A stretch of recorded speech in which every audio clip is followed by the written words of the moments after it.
நிர்பயா குறித்த ஆவணப்படத்தில் குற்றவாளிகளின் வக்கீல்கள் கூறிய கருத்துக்களுக்கு கடும் எதிர்ப்பு கிளம்பியுள்ளது.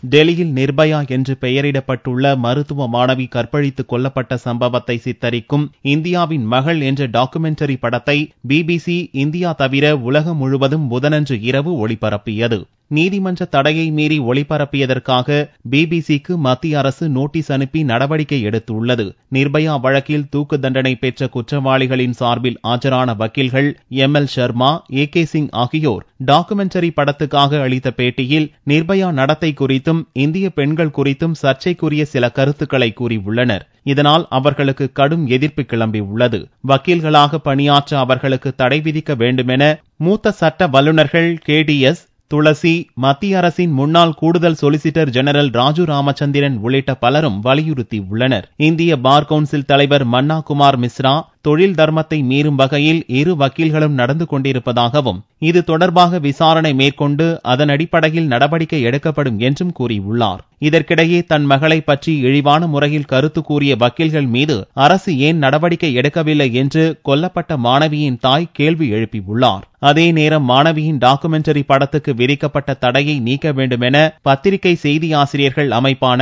எடிட்டர்ஸ் கில்ட் ஆஃப் இந்தியா வலியுறுத்தியுள்ளது.